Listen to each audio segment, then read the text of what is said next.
some people use the euphemism deep kimchi instead of deep shit. Yeah. Wow. Now I know. Shit.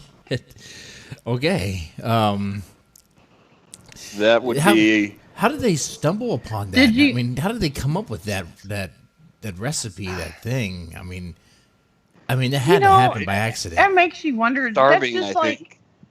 who was the first person that ever looked at the nuts on a cow and said, I bet those will taste good. Let's lop them off and eat them.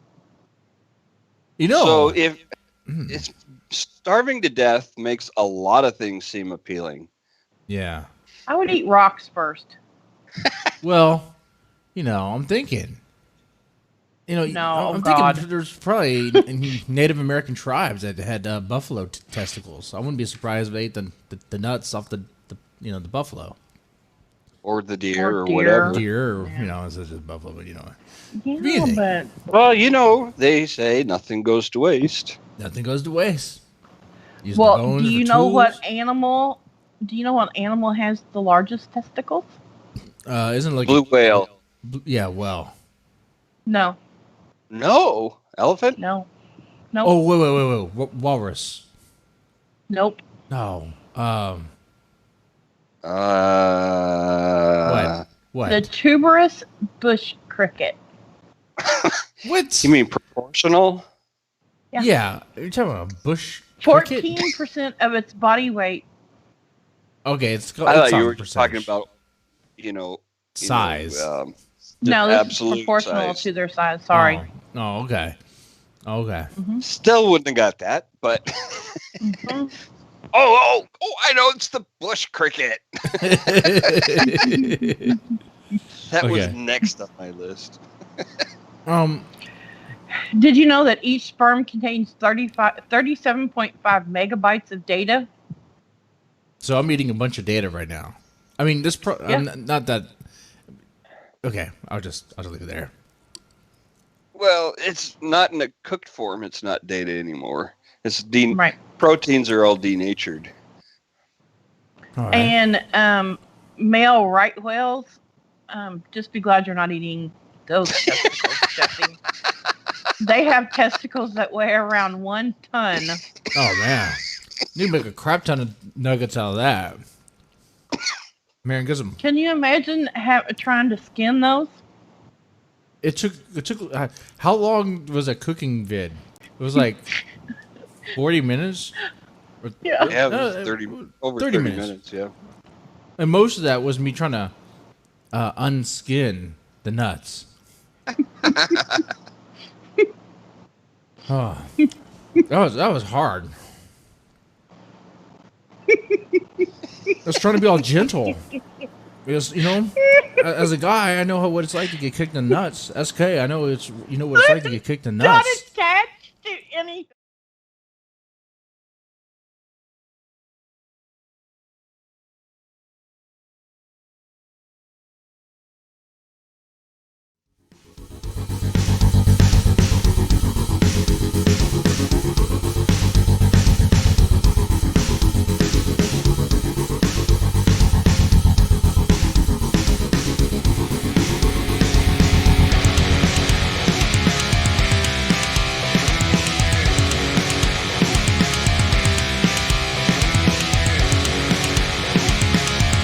All right, ladies, gentlemen, Deadman Swim Podcast, your hosts, Mr. Deadman, Becky, and SK. How's it going?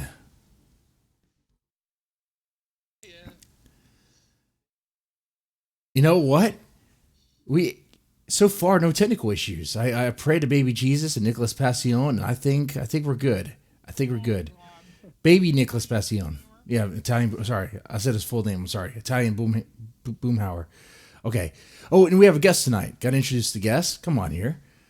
I'm looking at it. It looks like Hyane Sawbones. Sawbones.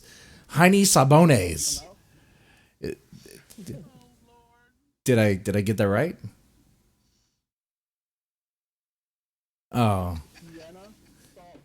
Hyäne Sawbones. Wait a second. Time out. Hold on. Okay.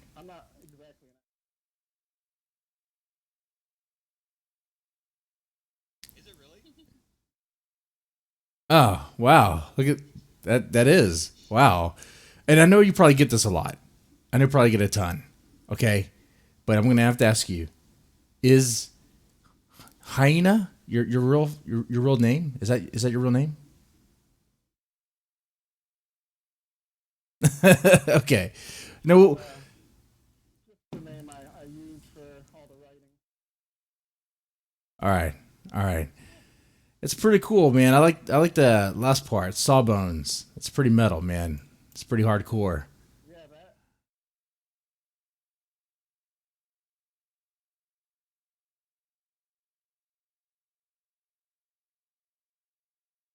Term for doctors, apparently. Right. And sounded awesome, so why not use it, right? That is pretty Right. cool. That is pretty cool. Oh man. Okay, let's get into this. Hey Becky, do we have any news or anything to read? Oh Lord, we have some news. We have news. Oh, goody. We have news. Yeah. So the news is that the world has calmed down. Everybody's gone. Are you sane. drinking? Can't Wait a be. minute. Are you drunk? That would be news, well, wouldn't it? Have you been on the pod again? I told you about that. No, I went earlier. Damn. Oh, fuck. He's going into the pot again, that's for sure. Smoking that shit, man. In and out of the pot. Yeah. All right. So what do we got Quit here, lighting it Becky? on fire. All right. So my the first one- hopeful news was off. Okay. Prove me wrong. well. Here we go. Florida woman shaves legs while riding on motorcycle. Busy American lifestyles often mean cramming in daily chores whenever you can. For a Florida woman spotted in Florida traffic recently, that apparently means shaving your legs while riding on the back of a motorcycle. That's, Like with shaving cream? yeah. No. No shaving cream, just a razor and a leg. It's like a dry shave. That sounds terrible. Yeah, Yeah. you guys have all done that at least once, right? Just water and a razor, and it's not something you want to do more than once. Definitely Well, unpleasant. she didn't even have water. Jesus. Oh my Yeah. God! I mean, it looks like a hot Florida day, so maybe it's sweat. Maybe she's using sweat to lube the blade. You know, Ew. I'm just saying. Maybe she hasn't Probably showered work. in a while, and it's just oily. That too. And I'm on the image on the screen here. I'm Yeah, curious. she's not wearing a whole lot. Yeah, is she naked? What's no? She has something on. No. Not completely. No. Oh, She's man. got a Pretty skirt. much. Yeah, she does have a skirt, and it looks like it's going up. Skirt. Yeah, it's going up on the. All right. Okay. Yeah, nothing wrong with that outfit. She might be a little crazy though. I mean, she is Florida. I mean, she's a Florida woman, so I mean, I guess this is like just an average day. Is that her? Hold on a second. Is that older guy on the front? Is that like her pimp? Driving her to the next job? It could be. Maybe. It could be. You got to shave those Might be legs. your That dad. would make sense. Yeah. That's why she's shaving on the back. She's got to get ready. Not a lot of time. Yep. Yep. Got to make sure you're maintained, man. Okay. I think so. Well, man. she's a catch, isn't she? Well, Speaking of catches, yeah. the next story is man catches giant goldfish using biscuit as bait. Biscuit was what, a Hunter- Chihuahua? How Well, big no, is this it's really goldfish? 20 pound. Oh Wow. man, that's Hunter pretty big. Anderson of ridiculous. Danville, Kentucky says he reeled in a 20-pound koi fish, which resembles an oversized goldfish. He baited the hook with a biscuit. How did Oh. he know that there was such a thing to catch? Why did he Was use he it? purposely I trying to don't catch know. Huh. No, he said he'd been fishing since he was a kid, and he just decided to go fishing. And he and his girlfriend are driving home from Frankfurt, and they decided to make a stop at Boyle County Pond, and they had a rod in the car and some leftover biscuits, and he baited the hook with a biscuit, threw it in, and bam, big ass goldfish. Okay. Did they take it home, or did they toss it back? They put it in a bowl at home.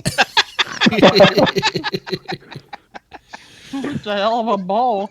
Put it in the bathtub or something. A little scuba diver in there and some sand at the bottom. Throw it out back in the pool, man. Oh, shit! It does say he released the fish back into the water. Oh, why? He could have kept it as a trophy. Cause he wants to catch it again later with a biscuit. Yeah, he's waiting for it to let be it get 40 bigger. pounds. Yeah. He's Next time he's gonna. Next time he's gonna use the drumstick from KFC and not just the biscuit. Yeah.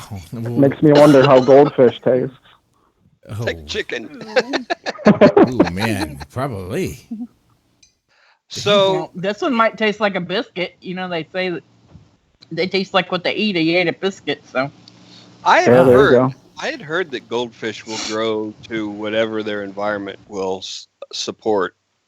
Mm-hmm. And apparently that's true. Yeah, apparently that pond is really supported, man. I don't like. God damn, that's a heavy motherfucker. That's a heavy beast of a goldfish. And that biscuit, I want to know what kind of fish. Is that? Yeah, probably. I want to know what kind of line he used. Yeah, I want to know about the line. I want to know if is biscuit a thing? Is that a common practice? People use biscuits to fish with? Like, where did that come from? I'd never heard. Maybe in Germany. I have never heard that before either. It said he was just using what he had, and he really didn't think he'd catch anything, and, well... Using what he had. I guess goldfish like biscuits. Seems like a goldfish in Kentucky would like some biscuits, actually. Yeah. You know what? It probably... yeah, I could see that. With or without gravy. Yeah. I could see that, man. We could ask Tony if he could go fishing and use a biscuit for bait and see if it would work. Yeah, he lives in that area. He could use a biscuit, use some chicken, and see which one works better. Oh, man. Yeah. Yeah. Yeah. Got to make sure you have the skin on the chicken, though. He could be our investigative reporter. Yeah.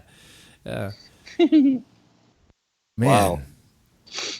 Wow. I mean, show's over. Something about fish eating chicken is really intriguing to me. I know, right? I'm hungry. Yeah, that's kind of... they probably would like it because you got to think that they're tired of, seafood. Yeah, speaking of which, hey, if you're tired of seafood, if you're tired of your lover, you could just permanently feed her to a bear. Is that right, Becky? What's up with that? Bears can eat your ex this Valentine's Day with special offer. Wait. Wildlife Center in Oregon ran an offer allowing lone lovers to sponsor salmon in their ex's name and have them fed to bears. The $20 donation program was launched on January 30th by the Wildlife Images Rehabilitation and Education Center. That's great. You said salmon. Salmon? Oh, salmon? Fuck. Oh. How are you supposed to say it? Like there's no L. Salmon. Salmon? Salmon? Oh. And I said salmon? Salmon. Oh. Like it's an almond. Like it's a... You said salmon. I like the L in there. They put the L there. Might as well say it. They put it there just to mess with you. Damn it. Damn those French anyway. Oh, yeah, right. But I like this practice. Putting those hidden lips. So this is something I get behind. So can you skip the fish step and just feed your ex to the bear? Well, I guess you can, but you probably need your own damn bear for that. Now, will the bear finish the job? Will it eat everything, bones and all? I assume it would, right? We don't want to leave any evidence behind. You know what I'm saying? Well, are we talking about the X or the fish? Oh, I'm talking about you know what I'm talking about. You know, if I have someone I'm tired of, I just want to throw her in there. You know, I mean, no, sorry, not me throw her in there, but she trips and falls into the pen. You know, and the bear is just there.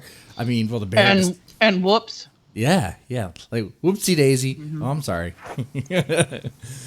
What? I think the bear would eat most of it, but I think there would be a carcass left, wouldn't there? Yeah, they're not as thorough as like we were talking about the pigs. Pigs. Yeah, I was going to say pigs would eat all of it. Bears are not as thoroughgoing as the pigs. Damn it. So did you see his teeth? They have molars. Oh my God. They do. Well, yeah. You got to do some crunching on them bones. Man, that's a savage beast. Okay, like Treadwell, right? Mm-hmm. Mm-hmm. Man, so yeah, look at that. If you don't like your lover, you can feed. You can feed a fish with the name. Well,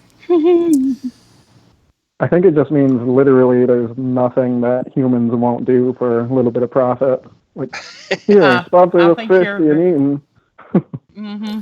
Oh yeah, I think you're very right about that. I know that for a fact. I don't know why, but before the stream, I was watching another one of those like Dark Side Field DSP videos where people are making fun of him. He's a Twitch streamer. Oh, All Lord. he does is complain about the games he plays, and he begs for money on Twitch. And then he was, yeah, right. He's like a 38-year-old man complaining about his taxes and bills and all this shit, behind on debt. Why did you guys give me money? Give me money, dude.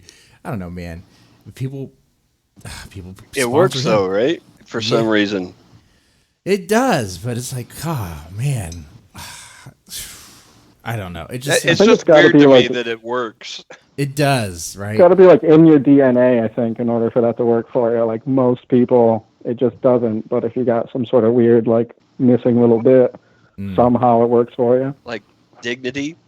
Yeah. There you go. Bro.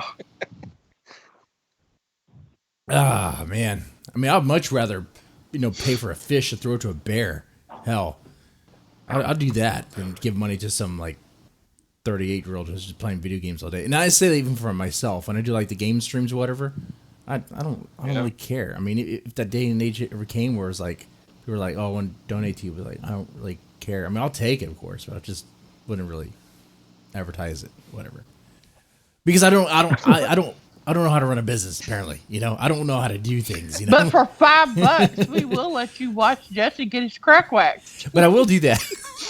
Sounds like a good time. So let me step off. Bargain.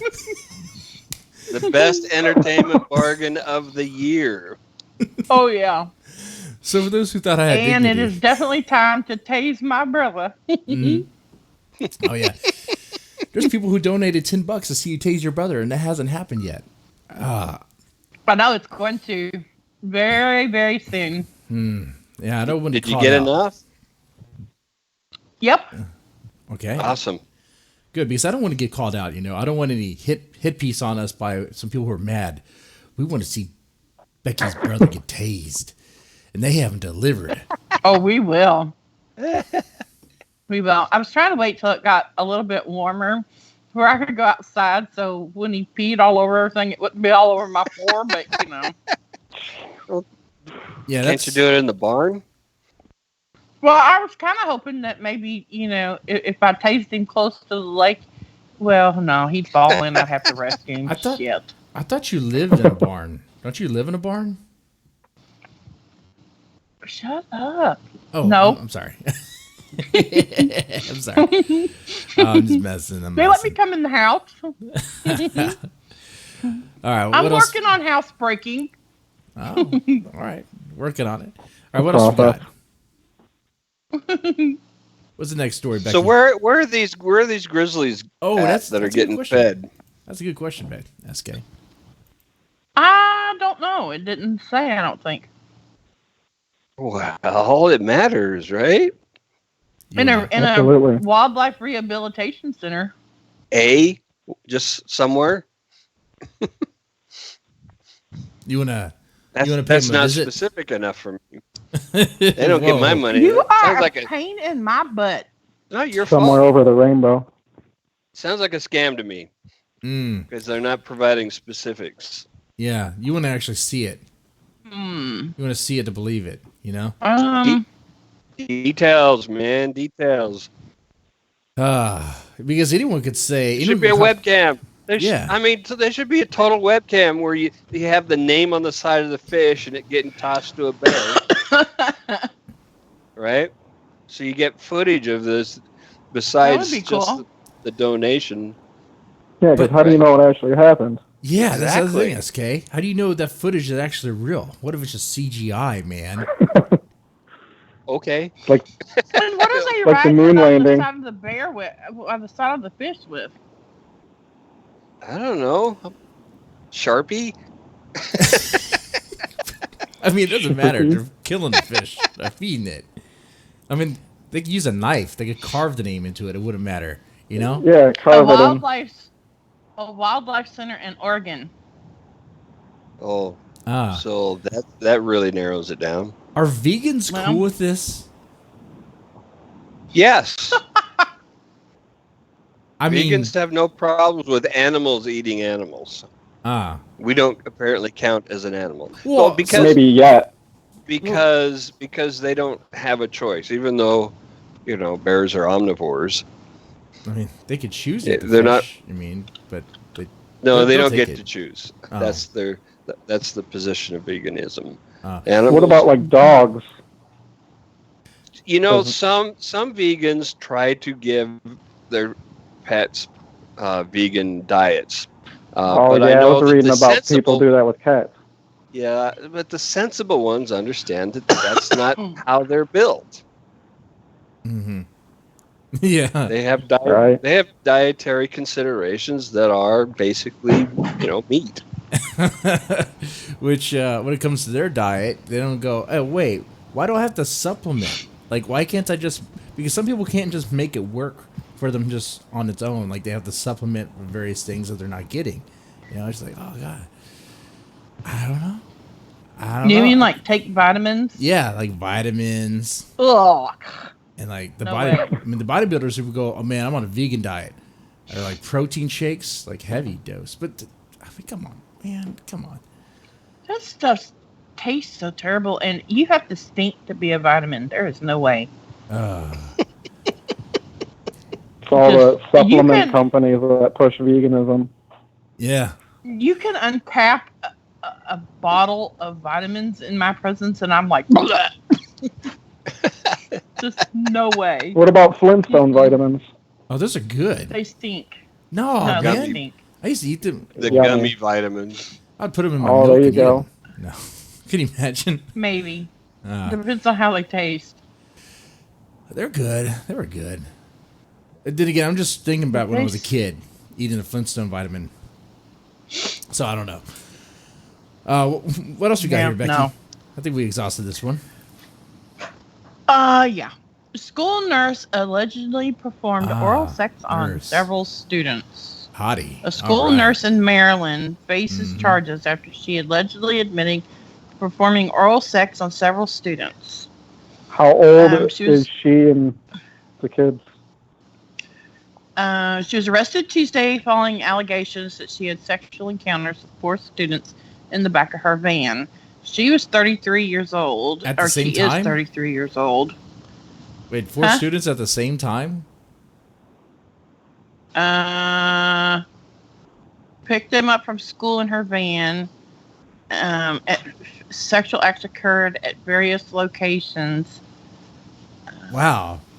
She was kind of running like a bang And bus. confessed to engaging in oral sex with at least 3 of the students.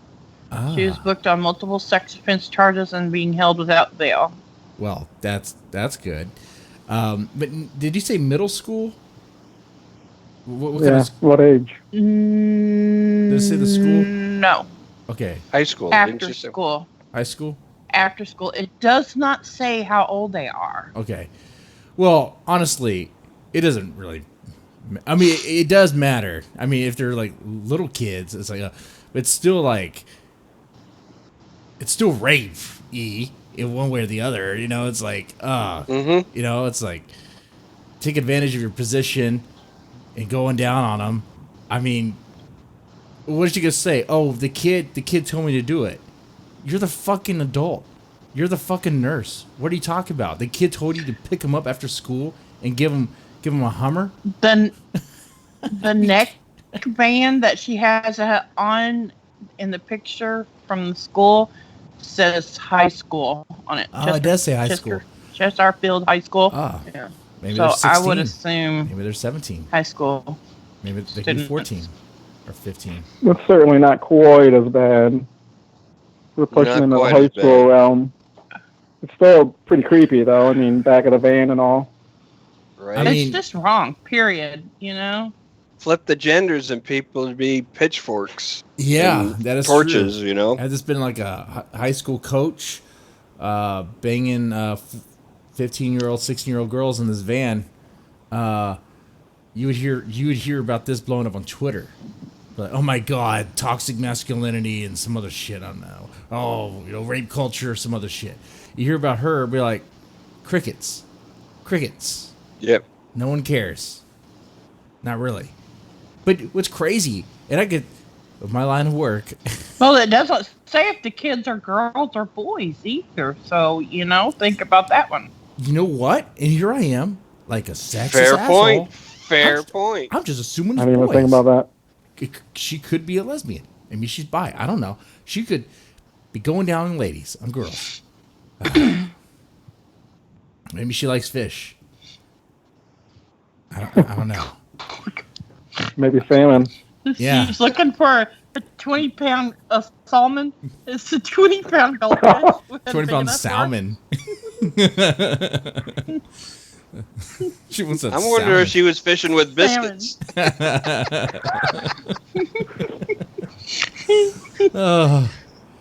Oh man. Oh God, we're going to hell. I'm surprised we haven't gotten in trouble after all the shit we say on the show. It's like, what?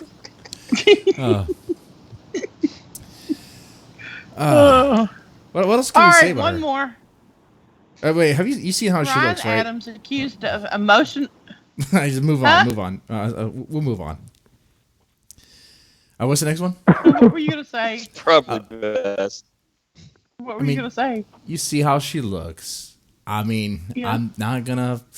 She's definitely body positive. You know what I'm saying? She's got a nice smile. And a very nice smile. Yeah. Yes. A very nice smile. Yep.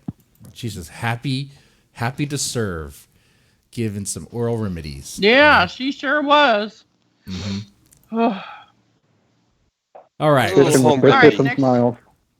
Yeah. Ryan Adams accused of emotional abuse and sexual misconduct. Revered singer, songwriter Ryan Adams has been accused of nearly 2 decades of emotional abuse and sexual misconduct toward female musicians in a startling new report. The 2 article, decades? published by the New York Times on Wednesday, details the experience of 7 women who say the musician promised to help them reach their musical dreams before things took a dark turn. Okay. It says he tried to take advantage of them and threatened to ruin their careers when he didn't get his way. One of those women is his ex-wife Mandy Moore, who said the former rocker was emotionally abusive and controlling during their 7-year marriage. Since she had been a pop star as a teen, he would lord his critically acclaimed career over the This Is Us star's head and tried to manipulate her own career, handicapping her during an important moment in her life. He would always tell me, "You're not a real musician because you don't play an instrument." Huh. Well, that's something I would say. Okay. Yeah. Well. Okay. Emotional. This kind of reminds me of, what was that dude's name? The Walking Dead guy. Not the Walking Dead, but the Talking Dead. Shit, SK, do you know his name? Oh. No. Oh, come on. We got Chris something, right? Fuck, my name's drawing a blank. his Talking girlfriend. Dead? The after show? Yeah, Chris Hardwick. Chris Hardwick. Chris Hardwick. I think his girlfriend or something was coming out saying that he's emotionally abusive and like, had some bad vibes. But people looked into it and they apparently investigated and they're like, no, like it's, I don't know. Like this just sounds like dirty laundry coming out. And it's like, well, what happened really? You say 20 years? Was that right? A decade? No, a decade. A decade. 10 years of what? Sexual misconduct to what? His girlfriend, his wife at the time? Mm-hmm. Like, what is that? Like, that's how it always seems to me. It's just like people's personal dramas that like the media thinks we're supposed to care about and like weigh in on. You know what I mean? yeah. I mean, but now, and this, with the way things are now with Twitter and social media and the reaction, it's like people could lose their jobs for this stuff. And it's like, they have lost their jobs. You're right, SK. So I'm like, man, what is, like, well, why don't you just, if this stuff happened, and I'm not like, ladies, guys, if you get sexually assaulted, just go, I mean, definitely create a report. Definitely do something about it. Yeah. But, I guess it gets muddled when you're in a relationship. And you're like, was that rape? Was that rape? Was that sexual assault? But you're talking about 10 years of it in what? I mean, I don't know. At that point, it's all muddled, and it's like, what are you talking about? I don't. It's definitely that. It doesn't sound like Harvey Weinstein shit. I mean, that was like, you suck my dick, I'll get you a roll. Right. This and emotionally It's abusive. like eyes wide shut stuff there. Yeah. And emotionally abusive. I mean, I don't know what she did to him. I don't know if she wasn't because in relationships it can be crazy. People are just yelling at each other.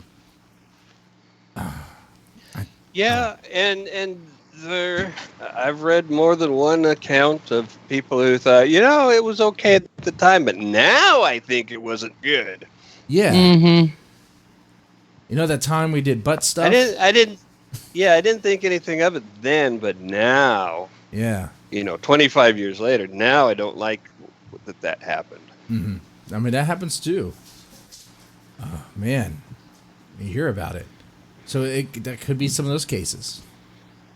But it's just, like with Weinstein, there was like specific information and it was definitely more detailed.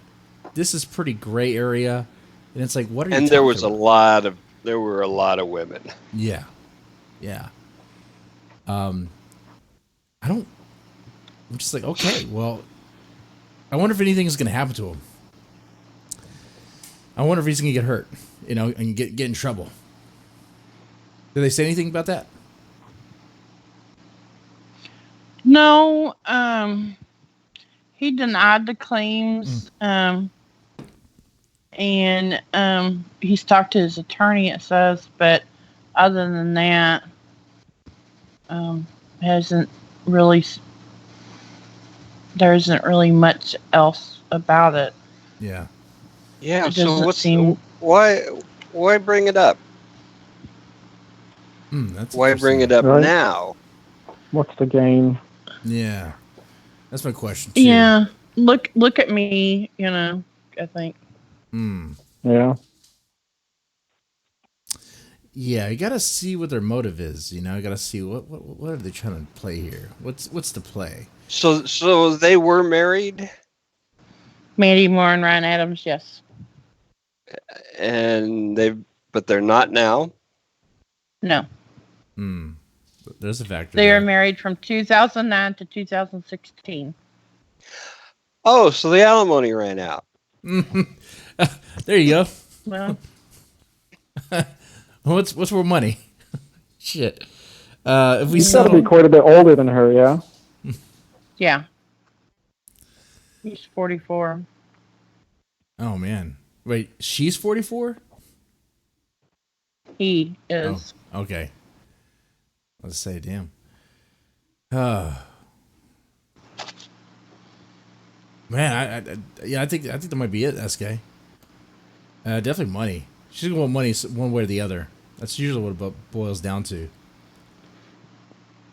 Either more money or position or something. Well, yeah, if she's pulling that line about how he essentially stood in the way of her career or whatever, then for sure she's looking for financial types of things. Yeah. Yeah. Has monetary always. Crazy ass people.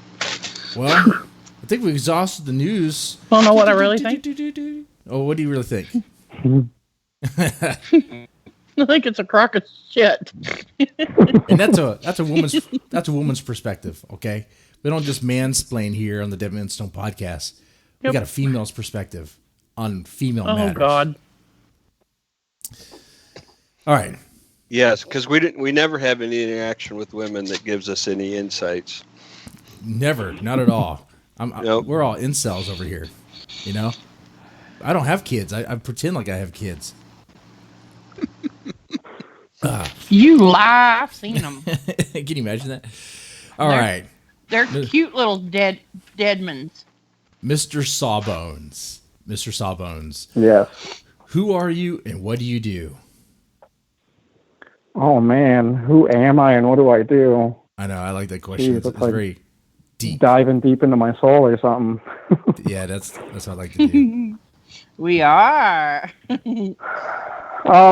Well, I like to consider myself a writer who writes, and also a whole host of other things. Father, have 2.5-ish kids or 3. I have 2.5-ish is an 11-year-old. Whoa. 11-year-old son, 3-year-old daughter, and my girlfriend's daughter just had her birthday. Oh, okay. 10. But Aww. so yeah, that's all sorts of other things, being a human and all that. But I definitely like to put writer at least semi top of the list. Okay. Man, you're right on the verge of puberty with those kids. Yeah. Yeah, definitely. You're so mean, SK. They're gonna give you hell, Hey. man. It's gonna happen whether I laugh or not. It's certainly dipping into like the pre-teen space for sure. Man, that's such fun times. Oh man. Good luck with that, really. Yeah. Thanks. Yeah. Shit, dude. Like, I used to work with kids, like teenagers, but I worked with the troubled ones, the ones that I guess the parents didn't want to raise them anymore because they're all so fucked up or whatever. It's usually the parents' fault anyway. Send them to Devereaux. So whenever I hear about people have to deal with their kids, teenagers, I just think I seen the worst. At least was on units, like in enclosed units, have to work with them. Just I pray if that ever happened to anyone, on the outside.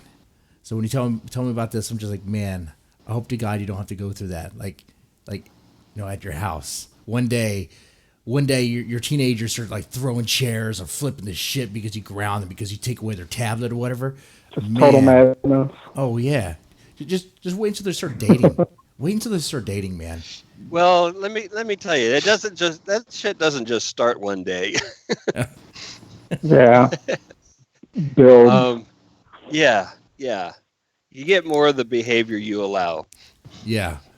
I've always felt that way. That's true. If I had done that when I was a kid, my mom would have paddled my butt half off. And you know what? I would have deserved every bit of it. You would have deserved it. And usually that kind of does help a bit if it's consistent. If it's consistent and there's an understanding of why and what's going on, then yeah. Yeah. Anyway. Oh, I understood it. Oh, of course. Oh, man. I was a little turd. So how long have you been Did you say writing? perv? Oh, she's a little perv too. Oh, turd. Okay. Yeah. So how long have you been writing? Let me tell you. Let's talk about writing.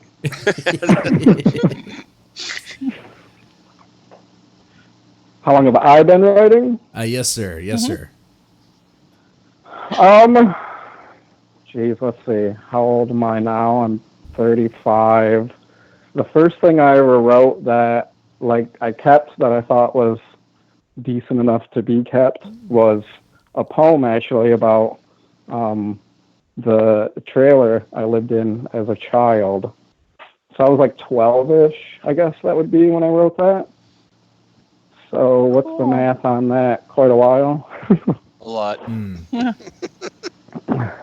Do you still write them? Yeah, actually, poetry's, it's for me almost like a more kind of visceral outlet than like writing stories and longer narratives. You know, I can just sit down and whatever that moment is, kind of let it come out in language and not have to worry about like if it's successful or if it's making some kind of narrative sense and stuff. So I definitely like the outlet of poetry. I do too. Yeah, I hear that a lot. The poetry is a good outlet to just express. Okay. I mean, do you find it necessarily like therapeutic? Yeah, definitely. I think writing in general for me carries at least a sense of kind of therapy like that. But for like the poetry kind of format, is definitely more therapeutic.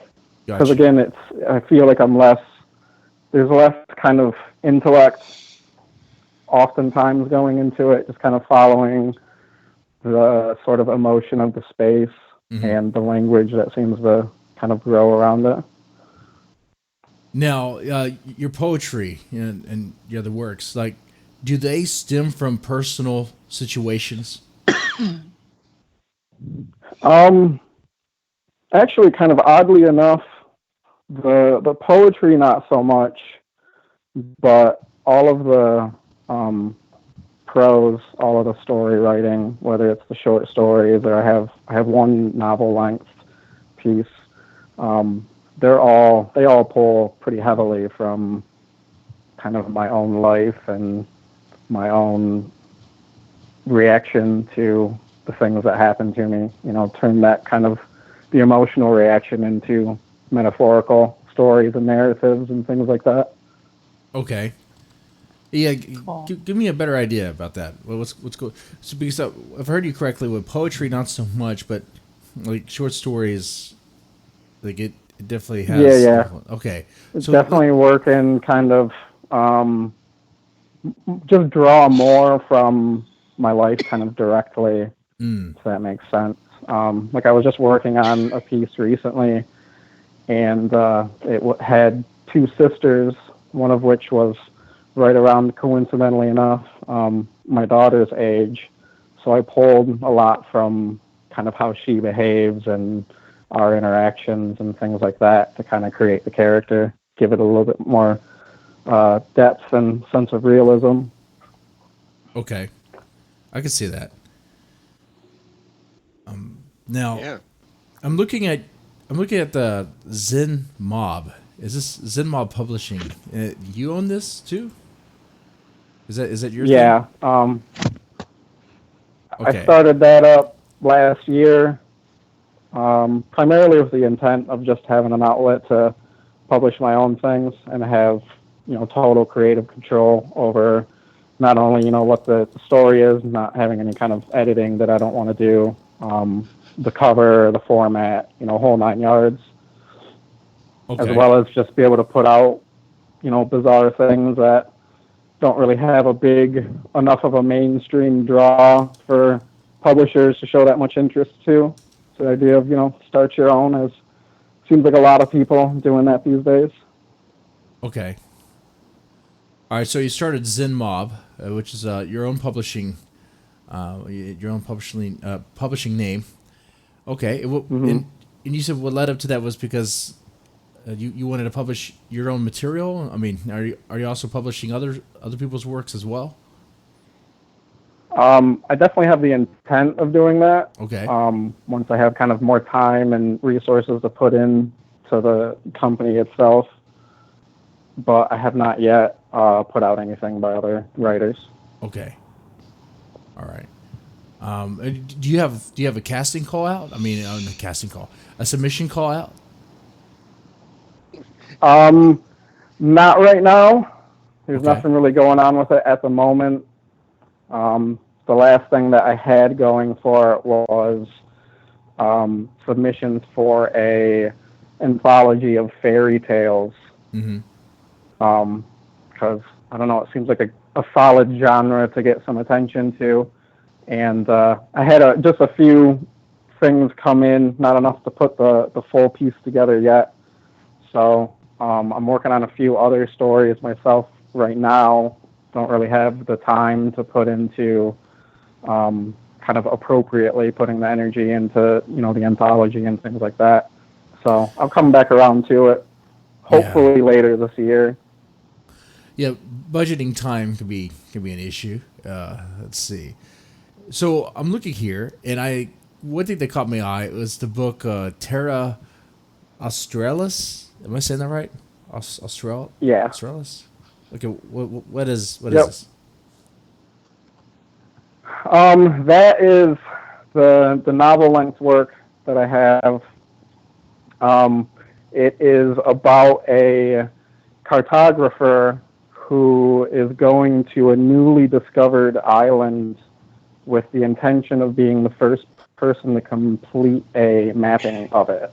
Okay. And then it gets pretty involved in all sorts of adventure, castles and gargantuan-sized silkworms and stuff, and ultimately is sort of about his exploration of his concepts of God and like a universal entity.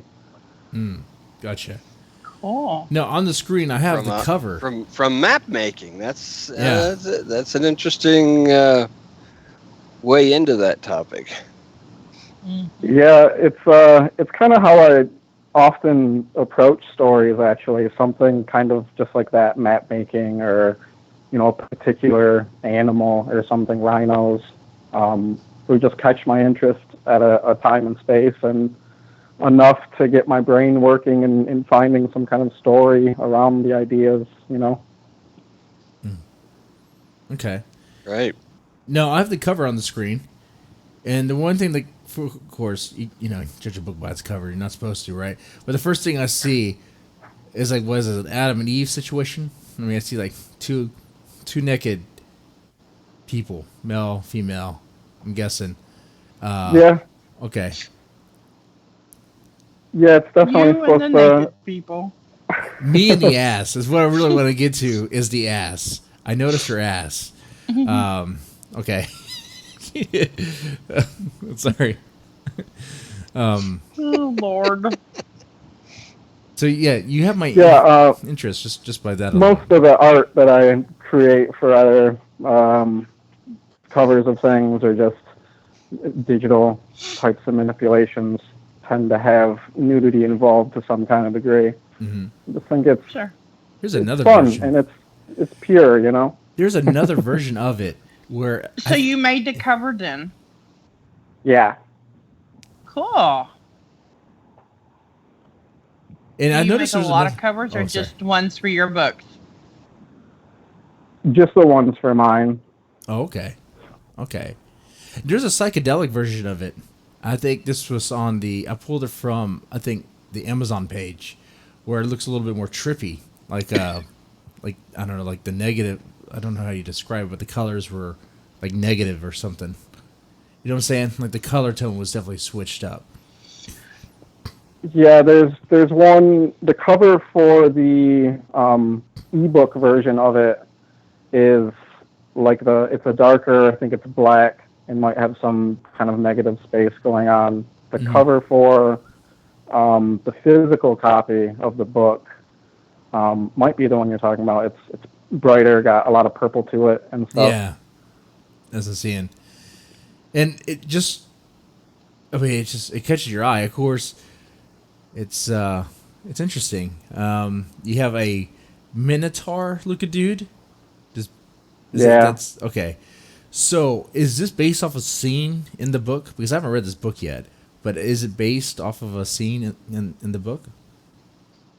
Yeah, it definitely is. The two characters find their way down into kind of the lower levels of the castle, and the Minotaur figure is actually the girl's dad, and he's like the king of the city that they're in.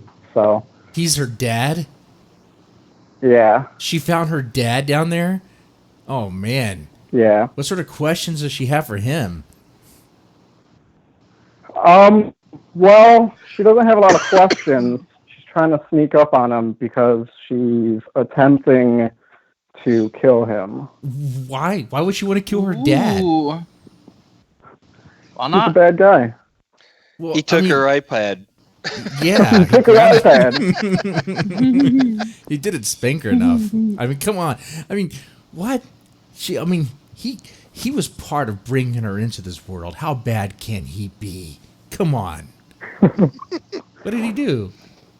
Can you drop us a hint? I can't tell you. I can't reveal it. You'd have to. It'd ruin too much of it for you. Oh.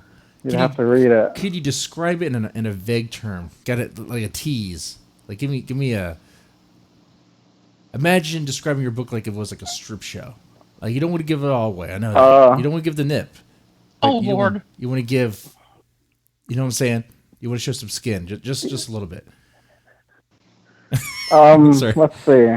It's like the metaphorical journey of a hierarchy, and she's attempting to escalate a ladder.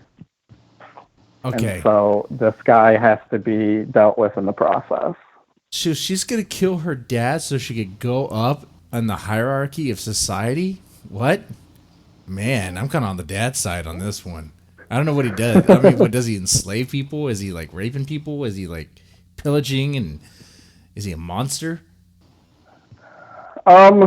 Mostly summed up in that last bit you said right there. He's a monster. It's never really specifically addressed. The sorts of things he's done, but he's presented as just being kind of wholly bad. You know what though? But you got to remember, it's in comparison to the journey of the two other characters as well. So there's always like the dichotomy of perspective and what a certain character means and represents from different angles. Gotcha. But as I was gonna say, one person's monster is another person's hero. Yeah, definitely. Maybe the other Minotaurs really like this guy. Maybe she's the freak. Because I'm guessing she's human, right? And she's not a Minotaur like he is. At that kind of the stage of the particular scene in the story, I would say half and half.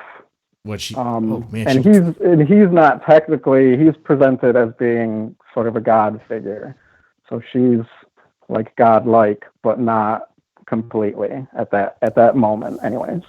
Huh? What? If you're godlike, man. God drama, I guess it's just God drama. I don't. This is weird. Okay. The Greeks had a lot of that too. So yep, it's a thing. It's kind of reminded me of that.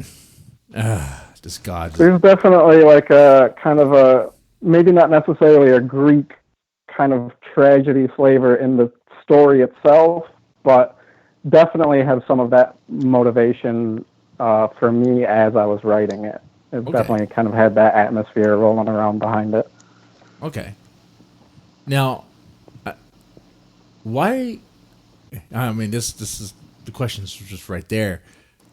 Why are they naked? Why the naked? Yeah. Why not? Yeah, my reaction. Yeah, that's part of it. Why not? It's funny. Like I said, I tend to any of the art I create usually has nudity. Usually not too graphic, but to some level. And especially for that one, it seemed kind of just necessary because the story is so much about kind of exposing and connecting and understanding our own nature. So, it's not much, you don't get much more natural than the bare human body, right? Now, I was looking real closely to it. I'm like, well, she has tan lines, so she could wear clothes. She doesn't want to wear clothes, and she's confronting this minotaur. Right. I thought maybe it was something else is going on, but then I find out that she is his daughter. So then I'm like, well, okay, that's probably not even in the equation. She's not being sold to this minotaur beast. Right. That's not what's happening. Okay. Yeah, hopefully. Oh, Jesus, it could be there. Ladies and gentlemen, this book could have that. Man. Okay. You never know. I won't rule it out. Hey, if you did, that'd be very Greek of you. There's some incest in there. There's some, You'd be right. biblical even. Adam and Eve, shit. Okay. It's funny though too, the nudity is kind of, I don't know, maybe it's a little adolescent, but it's kind of like a free speech type of comment as well. Because people have their responses to it, and something I didn't think of when I was making it, but occurred afterwards. Obviously, is I can't share any of the ads for it through my Facebook page because even the suggestion of nudity or sexuality in their actual ads is a no-no. So yeah, I learned that after the fact. Yeah, that problem comes up. Isn't that ridiculous? You try to be too punk about the whole thing, and you use an image, you really love it, but it's just too explicit. But you want to ride that free speech train, But right, you can't get too far on it. Apparently, Facebook and Twitter, and they don't like it. They don't like it. Now, granted, on Twitter, no, definitely not. On Twitter, you could find porn stars, and you could find all sorts of porn being advertised around. Right. Right. But good luck. Yeah, you doing that. A lot of porn gifs on Twitter. Yeah. Not that I'm complaining. And video clips. Okay. Well, yeah, not that you'd know or anything, right? Oh, yeah. I wouldn't know. It's all for research, Yeah. Hearsay. So, what are it's all for your basement. What other interesting things about this book that we haven't gotten into yet? Interesting things about this book that we haven't got onto yet. Yeah. I was good. So you mentioned a giant silkworm. So first of all, how giant, and why a silkworm? Why did you choose a silkworm to be giantified? To be honest, the choice of I wanted a giant worm creature pretty early on when I was thinking about the story as being sort of these guardian figures of a bridge that the characters have to cross fairly early on in the story. So they have to answer 3 questions? No, they do not. But you can I chose smack him. No, don't smack his kid. Don't smack him. Yes. Damn. Please. All about the smacks. Yeah. I'm sorry. Go ahead. What's your favorite color? Shut up. So you wanted a worm-like guardian. Right. Worm-like guardian, and silkworms became the choice for 2 reasons. One, just the sound of, the word silkworm worked well with what I was doing with the other language in the piece. Because I always try to focus pretty heavily on the words themselves and how they sound, how they flow together.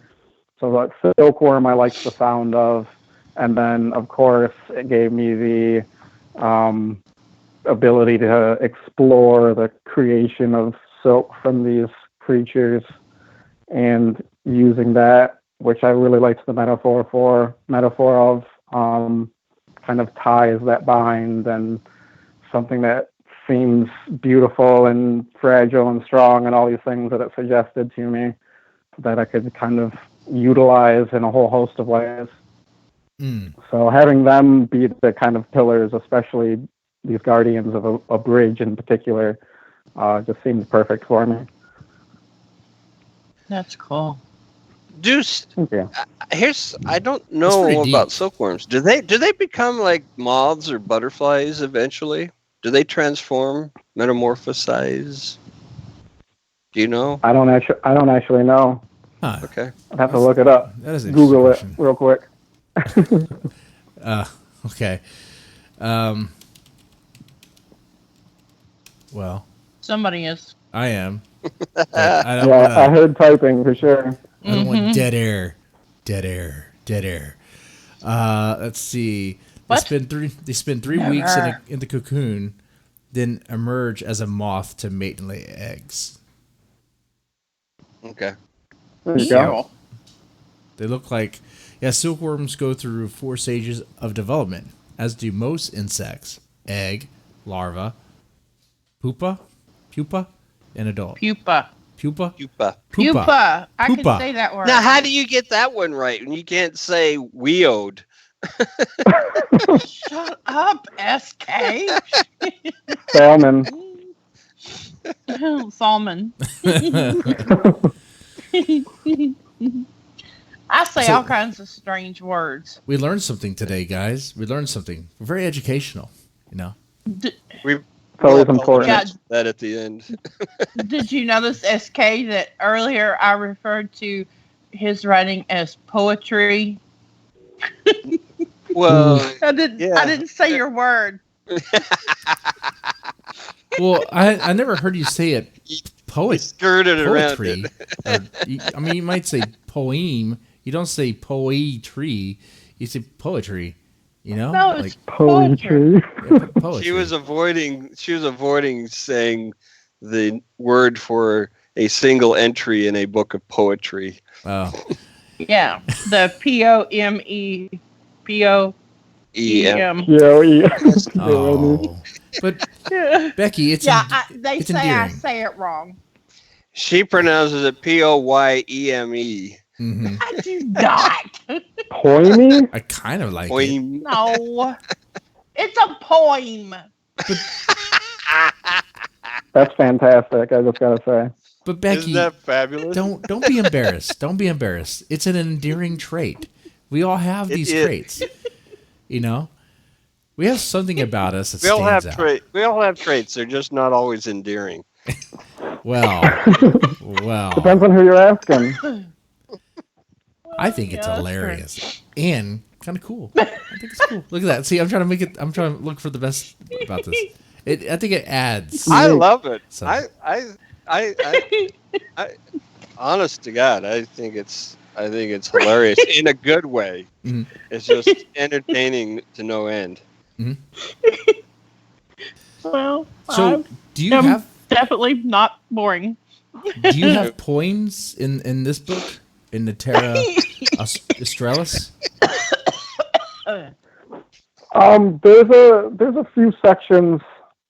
Just about all of my stories have, well, maybe not just about all of, but a lot of them have sections that are formatted and laid out kind of poetry style, shorter lines, rhyme schemes, things like that. So yeah, there's definitely some sections that are written in that kind of a style. Gotcha. In the piece. Gotcha. And you mentioned earlier that you are very mindful about words. Do you like to write and rhyme? Like, is that what you're saying? Yeah, it depends on, I like to do lots of different things, Okay. depending on the story and Gotcha. what I may be interested in or how things feel. But definitely the sound of the story is as important to me, if not potentially more so than like the plot or the what's happening of everything. So You know what's interesting? things like rhyming or alliteration, all that kind of stuff. Okay. Oh, that's cool. That's cool. Now, I noticed something real fast because we're broadcasting pretty much everywhere: Facebook, YouTube, Twitch, Streamy, and haven't received any notification about being banned or anything about being restricted, and had 2 asses on the screen so far, yet. But the other thing is, I'm surprised there hasn't been a boost in Twitch views since ass and tits are what helps. I need a bigger ass on the screen. Yeah. More ass. More ass. Bigger than you? I know, To right? answer to everything. Oh God! Actually, what I could do Did he is, really say that? He did. But I mean, I can't deny it. But that kind of leads me to this other book. I think this is the anthology we're working on. Is that what I'm looking at right now? Is it the story sung and star stuff? Yeah, that's a collection of short stories. All my work. Okay. That was actually the first book I've put out, and this is technically kind of the second edition of it. But okay, I dig the cover. The cover's awesome. Thank you. Mm-hmm. Yeah, that's how. I just like the lens flare. So give us a strip tease about this book. Sell us on this book. What's going on with this book? This book is a collection of stories that spans the first one, or the oldest of them is the first thing I wrote in undergrad that I thought was really, really good, publish worthy, keepable, all that kind of stuff. And it's called A Hunter Over 80, which started off as a kind of homage to Hunter S. Thompson and his, in particular, kind of first-person gonzo type of style. I started writing it because I was in a writing workshop class, and everybody, for whatever reason, was writing first-person narratives, and they were, this is going to sound awful, but they were really, really boring.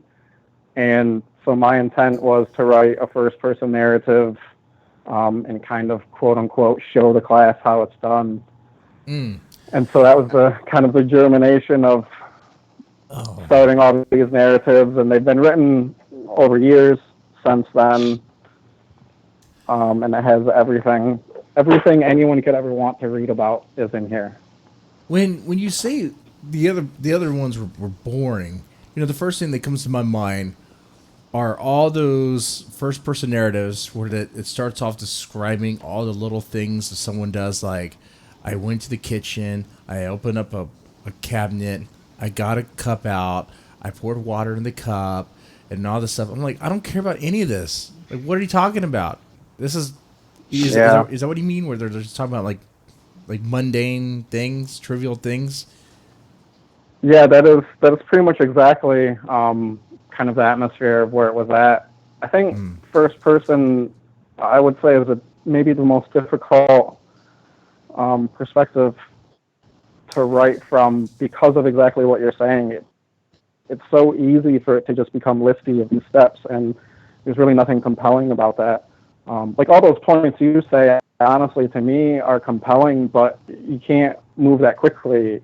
I went to the kitchen and then, fell into the colors of the floor or land in another universe or whatever, make it fantastical in between, and then you pour a cup of water or whatever. But in my experience, at least at the time, all of the stories I was coming across were exactly how you laid it out. Just, I did this, I did that. It seems to me that how interesting a first-person story is depends on how interesting the first person is. Right. Yes, that could be. Because there's a lot of boring people out there. And Very true. we don't want to hear what they have to say. What's You're right. going on in their heads. That's a pretty good observation, you know?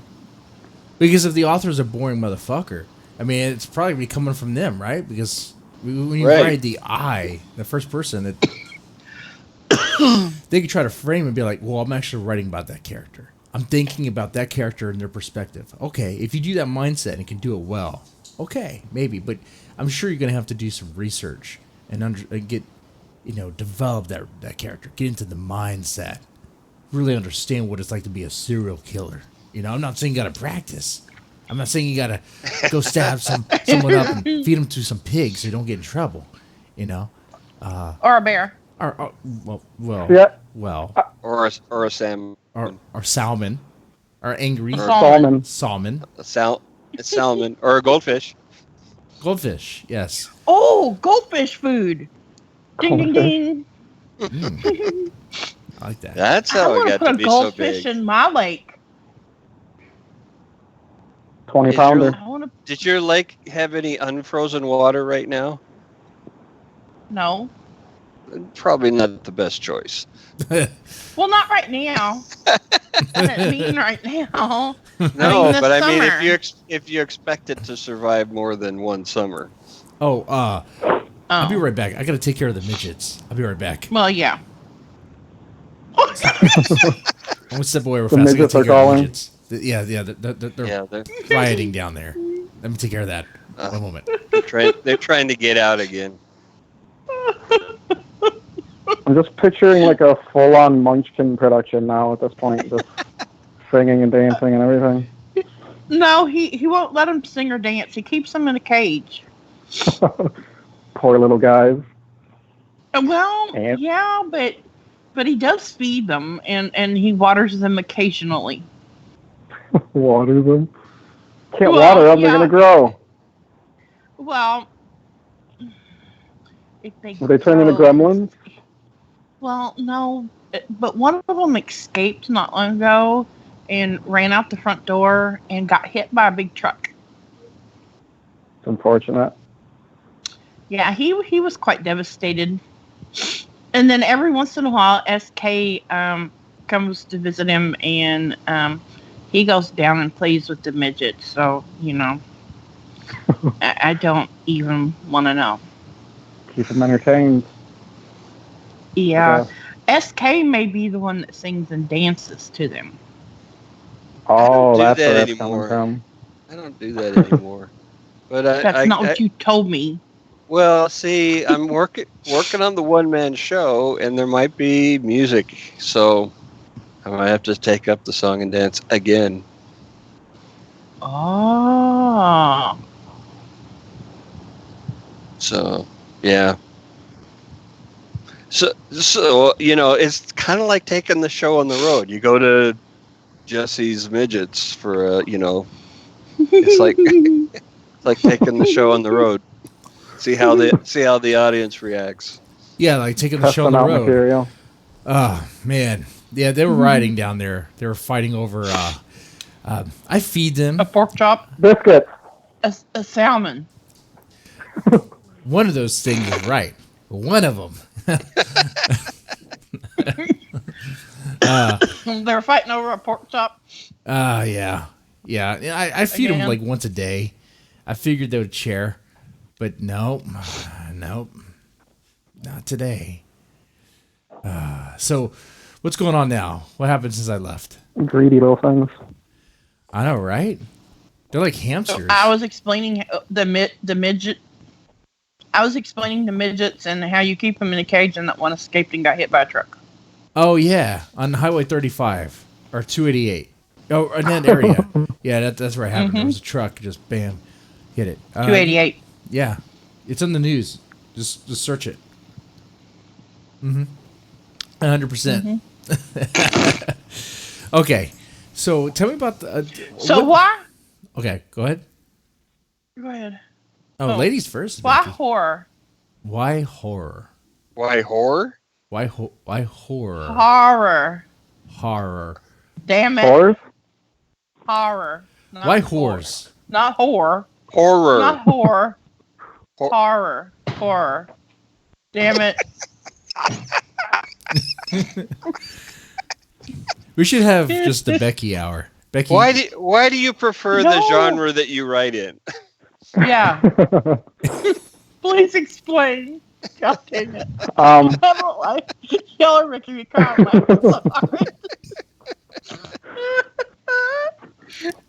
And that snort was for Ken Stark. Gotta have snorts in there. I mean, Ken can be watching anywhere, like on YouTube and our streaming, any way he wants. I wonder if he's watching right now. So Probably. yeah, So many formats. So Jared is. Yeah, see that. So why horror? Why that? It's kind of funny. I was actually just talking with my girlfriend the other day. I can't remember the full context of the conversation, but something about my work being a horror. What's that? Oh, I'm the same way with my wife. We have conversations all the time, but I can't remember the full context. She said something. Right, just little bits and pieces. yeah. Probably take out the trash or do something, but she'll tell me about it the next day. Anyway, I'm sorry. You know what I'm saying? Hard to keep up with all of it. Yeah. But I don't pay attention. No, too much stuff going on. You can't pay attention to all of it. Mm-hmm. Yeah. That's why the strip clubs say girls to girls, because by the third time we told you, you catch it. Is that what it takes? Three times? I was told. I don't know. I don't know. I'm very happily single. Nobody listens to me. Fair enough. Okay. Anyway, go ahead. I'm sorry. So horror. I wasn't even fully aware that I write horror stuff all the time, but I'm told that everything pretty well fits into the horror genre. Because like when I sit down and write, things like genre and all of that usually aren't really on my mind. So as totally cheesy as it is, horror isn't a conscious choice. It's just that's the way it comes out, I guess. Gotcha. I think I got you. Like when you write, you go to a dark place, right? I mean, is that what's happening? There's certainly dark places that occur. It's not an always type of thing. Okay.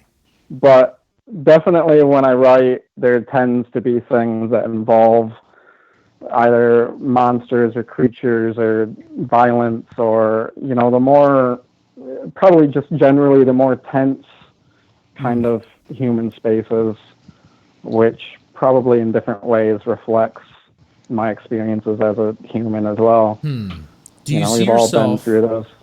Do you see yourself as a tormented soul? No, not really.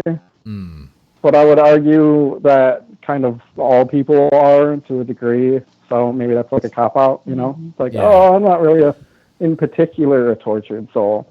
We just all go through various levels of filth, and come out. And that's the stereotype, right? That's the stereotype that horror authors or dark fiction authors, whatever, especially dark poets, right? They have to be tormented or tortured souls. Yeah. They have a dark past. They're troubled. I mean, now you said your short stories kind of stem from maybe some personal things, but I mean, is there any darkness? Yeah, I mean, I guess I have to just fess up to it. I think the concept of like it being dark, you know what I mean? People think that and oftentimes use that term. And I don't really think about it like that. I've definitely been through, a lot of hardship and stuff like that in life. Had tumultuous spaces as a child and things. So I know for sure kind of my experiences help influence the writing and the style of it being kind of darker and stuff like that. Okay. But I guess just the language of kind of phrasing it as this is what it is, maybe just makes me uncomfortable. Yeah, that's okay. Like, in the reason why what was your inspiration for the unveiling and for Justin's Key? That's your short. That's in And Hell Followed, the anthology from Death's Head. That one, I wanted two things. I wanted to make, or at least try to make the fear in it, the fear of the characters, something sort of more real world to me. Mm-hmm. So there's parts about the dad figure, and his fear of essentially being a nobody and being forgotten and these sorts of things, which for me, maybe it's just speaking to my own sorts of hang-ups and stuff in the world and where I'm at in my own life. But that seems like so much more of a universal sort of human fear than, like demons on horseback and stuff. Not to knock demons on horseback, but for me, I wanted to connect to something that was more a realistic kind of fear in my perception. And then ultimately to connect it to like the Revelation story and have the mom character at least start to perceive whether or not it's true. I guess the reader would have to decide, but that her son is Jesus and that he inevitably is going to bring about the apocalypse and all that. And she has, her other child, her daughter, that she would lose and all of that. So, it circles back to that fear of loss and everything. And she has to decide how she's going to deal with the potentiality of her son being Jesus and bringing about this tragedy. Yeah. Jesse, if you have not read that, I haven't, and now you read that. You have to. It is incredible. It will make the hair on the back of your neck stand up. I mean, no kidding. And I appreciate that. In the stories in well, that's why I brought it up. It's because it's phenomenal, and that's the first story of yours I had ever read. And when Jared sent me this book, I was like, oh, cool, because I know a lot of the guys that are in this, and the stories in this are just incredible. Yeah, it's a really good collection. It really is. And it's a great, I like the subject matter anyway, because I think it's great to see 10 different ways that, somebody can take the same story idea and make it, they're also very different. It's not, a cookie cutter mold at all of stories. But I really do. Jesse, you need to read this one. Yeah, I'm very curious about this one because we're talking about a story where a mom's son is Jesus, where she thinks he's Jesus. One, are they Hispanic? There's a reason I ask. I'm not. No, they are not. Okay, okay. Jesus. Okay. Well, that and also right idea, wrong Jesus. Yeah. But every time on the radio, whenever I hear about, maybe it's because I'm in the Houston area, but every time I hear about, these women see Jesus in a tortilla, I'm like, oh my God, please don't be Hispanic, please don't be, and it's, some woman named Maria. I'm like, okay, come on, please, all right, what I'm saying. But man, that's a wild story. What would you do? What would you do if your son's Jesus? Read it and find out. Read it and find out. I love telling him that. Well, now I want to just explore a hypothetical. What would you do? Like, I mean, how would you even tell people? What could you do? What could you do? I mean, yeah. Yeah, it definitely seems like an overwhelming kind of space, like Right. It's hard to navigate for sure. Yeah, like you couldn't tell anybody. What could you possibly do? There's nothing you could do. You can't tell anybody because they'll think you're nuts. Yeah, they'll lock you up. You'd end up in some news line. They'd be talking about guy in Florida sees his son. Florida man, yeah. Thinks the son's Jesus. Texas man with midgets in his basement thinks his child is Jesus Christ. Who was probably born in Florida. Who was probably born in Florida. We all know, you know? Yeah. Yeah. I can see that. Okay. Well, man. So and okay. it's aptly called The Unveiling. It's a perfect title for it. But now this Jesus is going to bring about the apocalypse. So not a good Jesus. He's not like a happy Jesus. Right, yeah. I mean, it's at least it's only kind of maybe mildly suggested in a couple spaces, but it's definitely presenting, you know, as though if he is Jesus, this is the route that things are likely to take. So Jesus is back, but he's back for vengeance or something. Right. Yeah. I know, Becky. I'm going to read it. Yeah, I know. I'm doing my thing here. Read that story. I'm doing my thing for the audience, too. For people listening. They want to know more about the story. They're curious about it. They're curious, you know? Yeah, they want to read the story, too. Well, you can't just tell them to read it. But you got to be like, okay, well, what's... Read it. All right. Man. Okay. Well, there's a scene in it that made me go, oh. Well, what's that scene? I mean, can you give me a little bit of that scene? It involves a box and a wood chipper. Oh man, now I want to read it. Like box of what? Kittens? Yeah, like what's in the box? Is it fish? Goldfish? Salmon? What's in the box? What's in the box? If there's something in the box, yep. I'm not telling you what's in the box, but there is something living in the box. It's living. Oh, kittens, like or babies, puppies. All of the above. All of the above. I'm not telling you. Okay, gotcha. Some things we must find out for ourselves. All right. Yes. Okay. There were midgets in the box. Well, that was where I was going. Okay, yeah, that makes sense. Jesus would probably do that. I read the New Testament, the newer one, the one that just came out the other day. He's totally against midgets. Jesus against midgets. Yeah. He's like, God, that's gonna be our next anthology. It's like they weren't even people back then. Oh, that's awesome. Okay, now that one will give me negative press.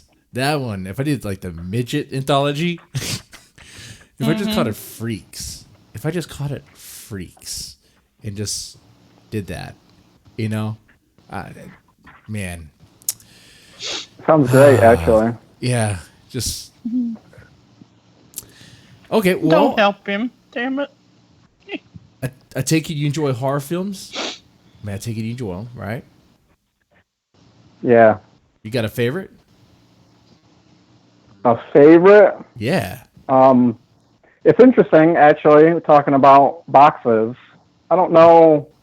See, that's another area where maybe I get kind of gray zone is like what qualifies as, you know, horror and stuff anyways, whether it's my own stuff or other things. But we navigate I think that we can a lot. argue. Right. I think we can argue probably at least to some degree that Seven qualifies as a horror movie. And Seven's my favorite movie, just period, horror or anything else. So we can go with that. Yeah, it's definitely like horror thriller, and it's in that area. Yeah. Suspense, yeah. Yeah, for sure. Do you know that the label thriller was invented to describe Silence of the Lambs because they didn't want to call it a horror movie? That's interesting. I did not know that. Yep. Wow. Yeah. Silence of the Lambs was fantastic. That is a good one. Fantastic. Mm-hmm. But that information, it gives perspective of what thriller means, you know? So, people usually use thriller, but that same movie that you call a thriller could also be seen as a horror as well. I mean, it can fit. But then again, this is the same podcast where someone mentioned an action film, like The Predator. Yeah, The Predator was The Predator. And there was an argument that it could Alien. be horror. Alien. It could be horror. It is horror. Alien was a horror movie. Yeah, definitely. Yeah. Straight up.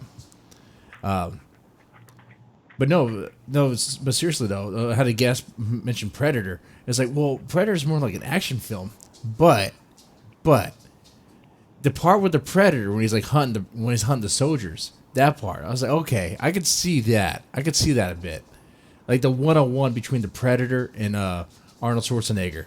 That the movie turned into something different.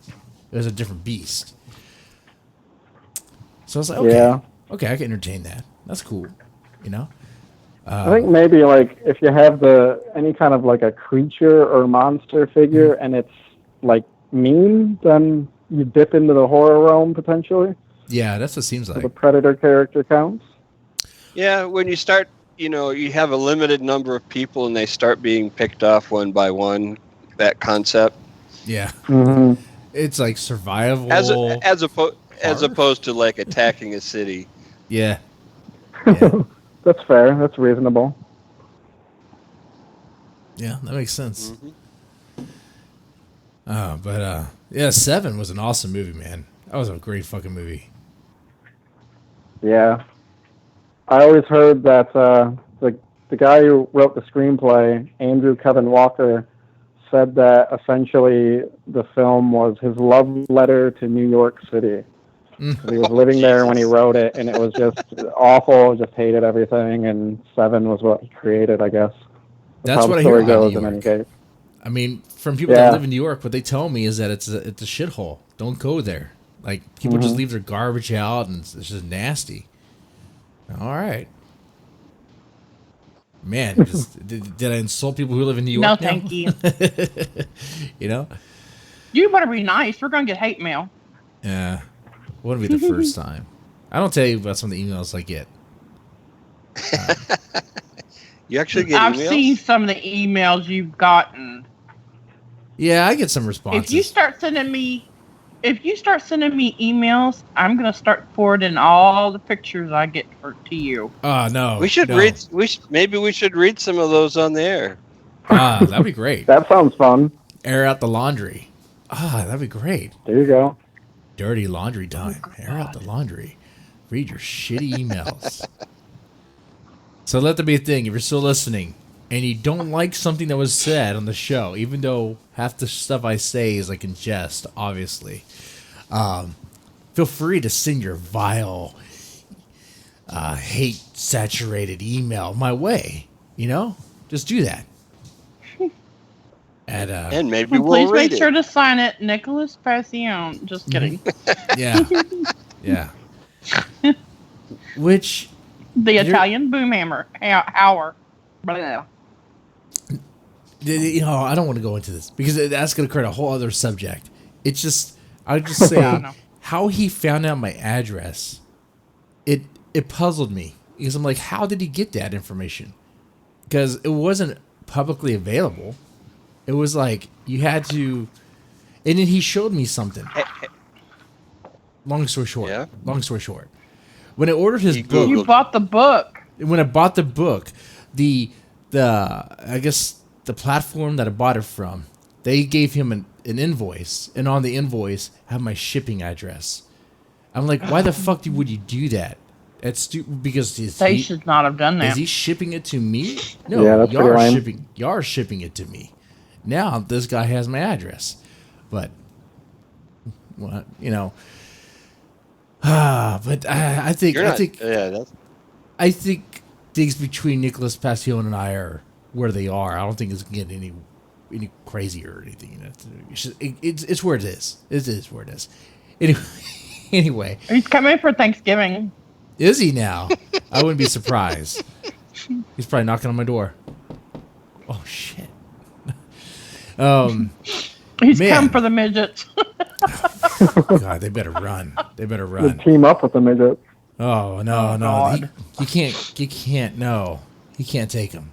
I worked so hard to keep him. I worked so hard to get him and keep him and tame him.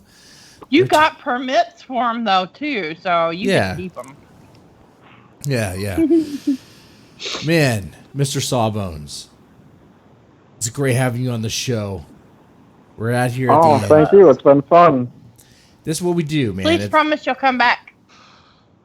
I will come back as much or as little as you guys wanted. I'd love to be back. Like, I still have questions. Yay! I have questions I haven't even got to ask. But we're out of time. And one of them is, is there a story in the anthology about laser tits?